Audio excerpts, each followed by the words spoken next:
Welcome to my YouTube channel Ramesh online. Budget 2024లో ఉద్యోగులకు super good news. ఒక నెల జీతం 3 విడతలలో చెల్లింపులు అనే హెడ్లైన్తో ఉన్నటువంటి వీడియోని అయితే మనం చూస్తున్నాం.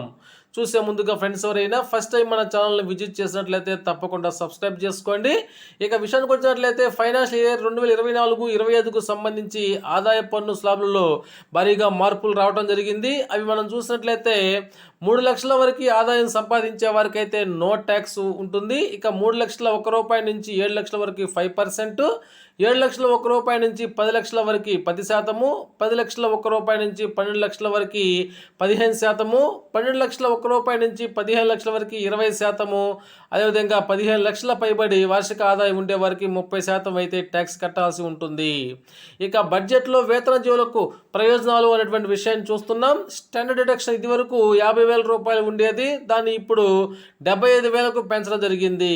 అదేవిధంగా డిడక్షన్ ఆఫ్ ఫ్యామిలీ పెన్షన్ను ఇదివరకు ₹15,000 ఉండేది, దాన్ని ఇప్పుడు 25,000కు పెంచడం జరిగింది. ఇలా చేయటం వల్ల 4 కోట్ల మంది ఉద్యోగులు మరియు పెన్షన్లకైతే ప్రయోజనం చేకూరనుంది. ఇక మనం చూస్తున్నాం, కేంద్ర బడ్జెట్ 2024-25ను కేంద్ర ఆర్థిక మంత్రి నిర్మలా సీతారామన్ గారు పార్లమెంట్లో ప్రవేశపెట్టారు. వరుసగా 7వసారి బడ్జెట్ను ఆమె ప్రవేశపెట్టడం జరిగింది. ఇక్కడ పార్లమెంట్లో 3వ విడత మోదీ ప్రభుత్వం వచ్చిన తర్వాత ప్రవేశపెట్టినటువంటి తొలి బడ్జెట్లో యువతను ఆకట్టుకునే దిశగా కొత్త పథకాలను ప్రకటించింది. ఉపాధిని ప్రోత్సహించేందుకు కొత్త ఉద్యోగులకు, యాజమాన్యాలకు ఆర్థిక తోడ్పాటును అందిస్తూ 3 స్కీములను ఆర్థిక మంత్రి నిర్మలా సీతారామన్ గారు అయితే చెప్పడం జరిగింది. అవేంటో ఒకసారి చూద్దాం. ఫస్ట్ స్కీమ్ ఏ, ఈపీఎఫ్ఓలో నమోదైన ఉద్యోగులకు ₹15,000 వరకు ఒక నెల జీతం 3 విడతలలో చెల్లింపు.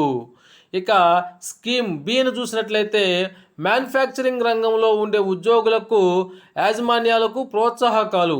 మొదటి 4 ఏళ్ల పాటు ఈపీఎఫ్ఓ కాంట్రిబ్యూషన్ ఆధారంగా చెల్లింపు. ఇక 3వ స్కీమ్ కనుక చూసినట్లయితే అధికంగా ఉద్యోగులను చేర్చుకున్న యాజమాన్యాలకు 2 ఏళ్ల పాటు ₹3,000 వరకు ఈపీఎఫ్ఓ కాంట్రిబ్యూషన్ రీఎంబర్స్మెంట్ ఉంటుంది. ఓకే ఫ్రెండ్స్, ఇది సమాచారం. ఈ సమాచారం మీకు నచ్చినట్లయితే ఒక లైక్ చేయండి. Thank you for watching.